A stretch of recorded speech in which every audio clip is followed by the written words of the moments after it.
Rise of the theatre. तो यहाँ पे हम लोग जानेंगे कि इंग्लिश लिटरेचर में कितना इम्पॉर्टेंट ये पार्ट है और नेट के पर्सपेक्टिव से आपको किस तरह से इसको पढ़ना है, इसको भी जानेंगे। तो जो लोग नए आए हैं चैनल पे वो लोग जान ले कि इस चैनल में आपको सिर्फ नेट के पर्सपेक्टिव से ही पढ़ाया जाता है। तो जो लोग चाहते हैं नेट क्रैक करना वो हमारे चैनल के साथ बने रहे।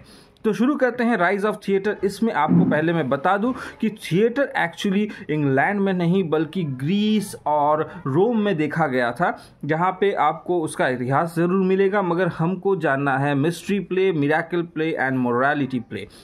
तो इसके बारे में अच्छे से जानेंगे और नेट के पर्सपेक्टिव से इसको पढ़ेंगे। तो मिस्ट्री प्ले क्या है?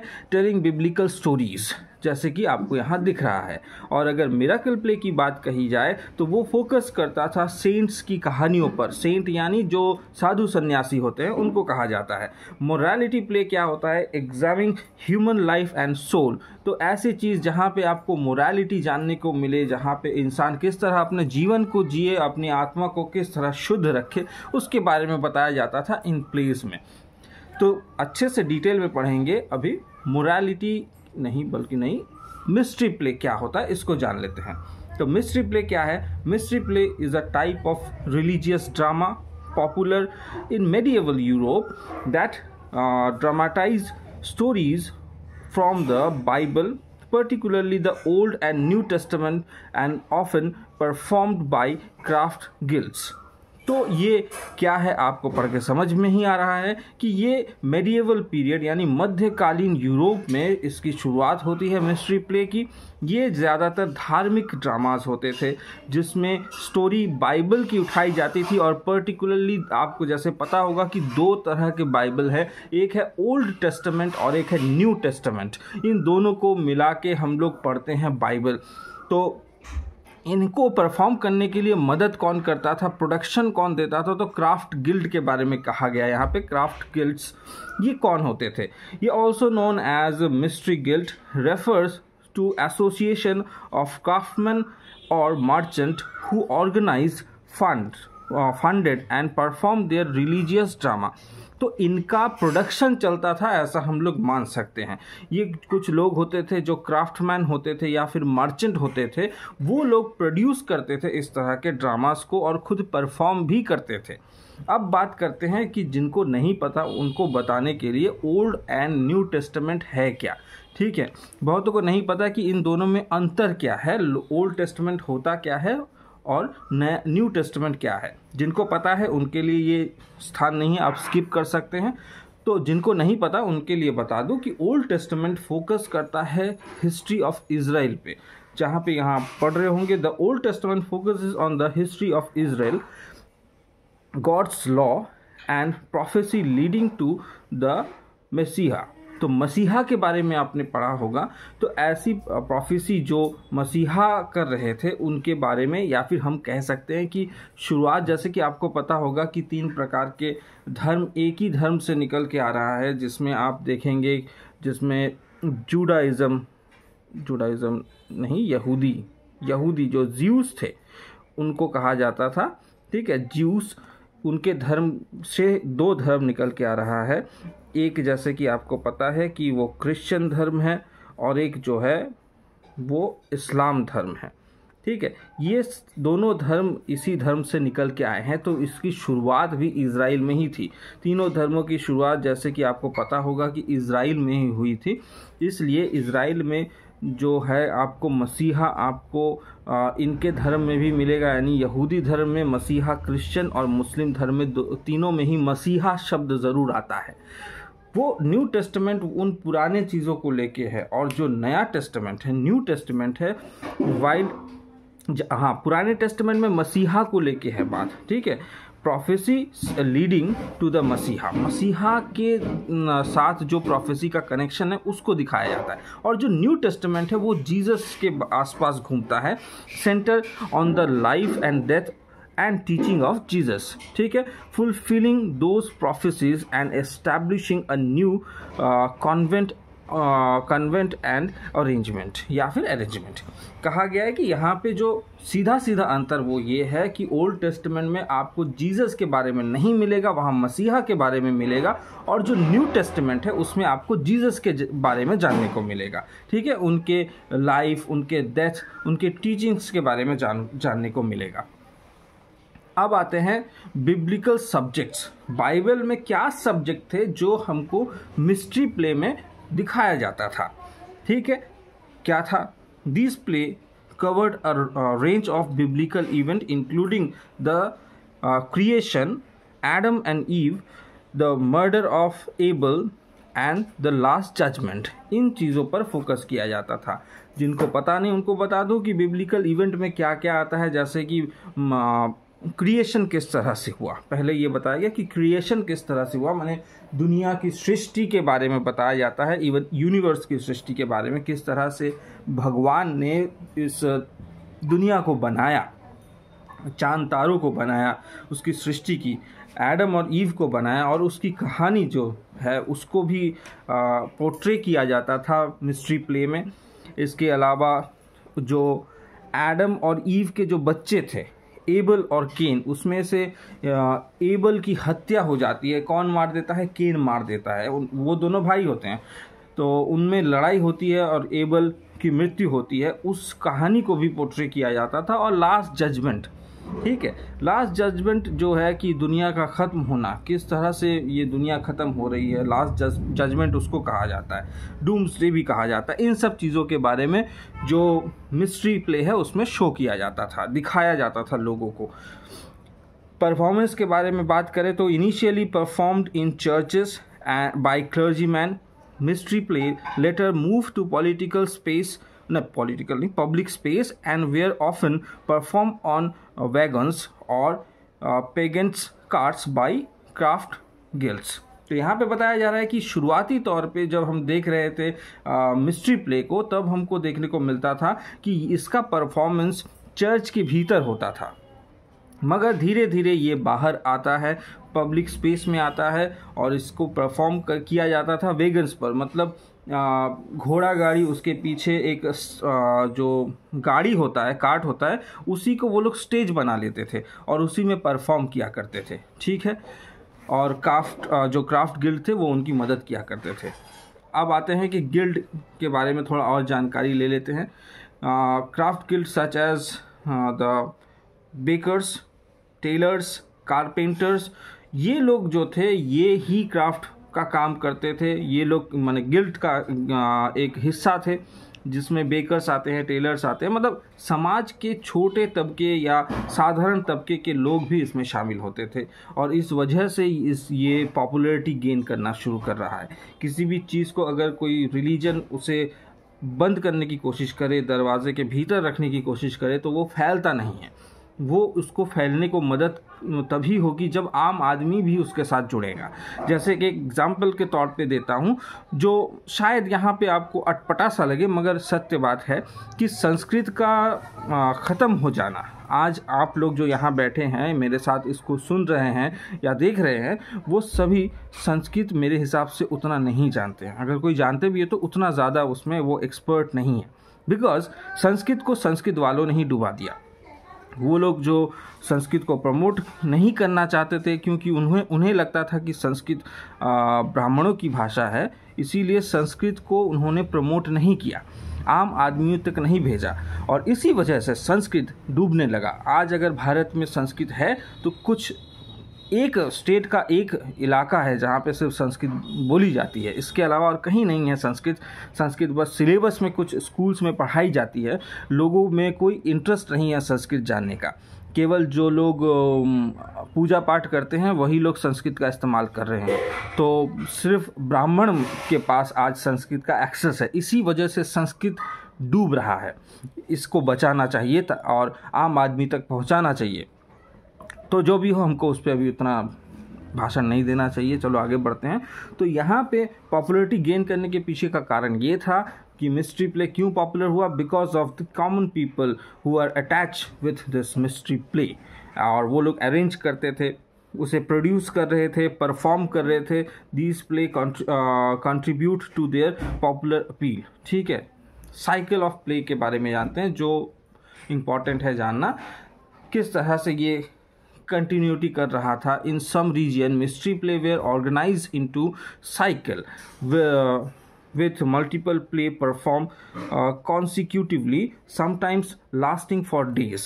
तो जैसे कि आपने अगर देखा होगा शहरों में, ज़्यादातर गाँव में जो होता है, लगातार 4-5 दिनों से वहाँ पे नाटक देखने को मिलता है। कुछ कुछ गांव ऐसे हैं जहाँ पे आज भी होता है, रामलीला का प्रदर्शन होता है, जो एक दिन में ख़त्म नहीं होता है, वो कुछ दिनों तक चलता है। तो उसी टाइप का ये भी हुआ करता था, जो कुछ दिनों से चलता था, क्योंकि पूरे कहानी को ख़त्म करके दिखाना है, अच्छे बेहतरीन तरीके से दिखाना है। इवोल्यूशन ऑफ द जॉनर, ये इवॉल्व हुआ as the play move from the church, जैसे कि चर्च से वो आगे बढ़ा, टू द पब्लिक स्फीयर।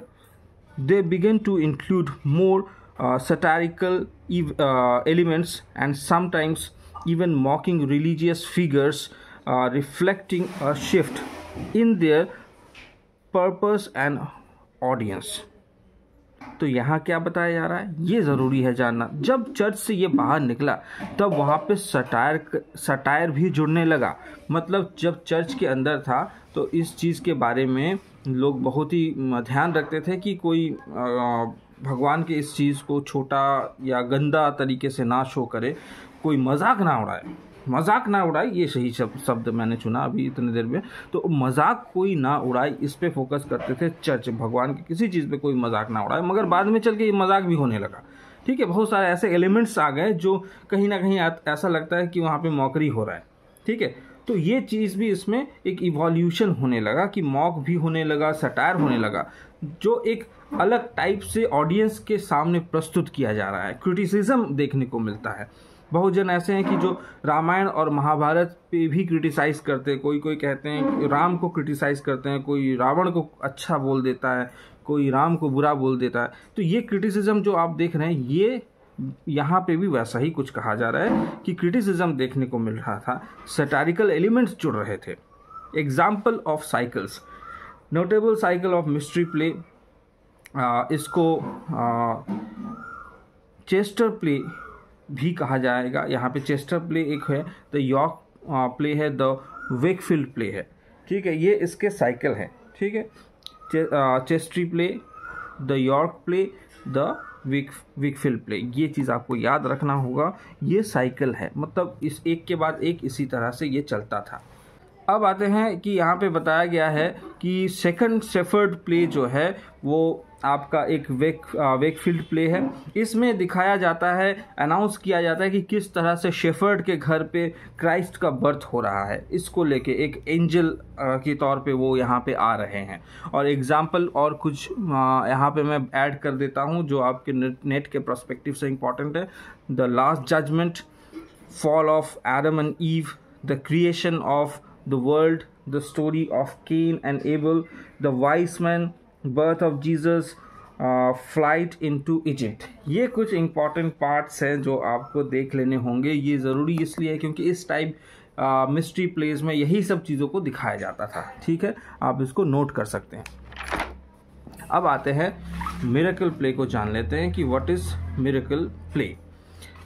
जैसे कि मैंने पहले भी आपको बताया कि कोई भी जो मिरेकल प्ले होता है फोकस करता है सेंट्स के ऊपर।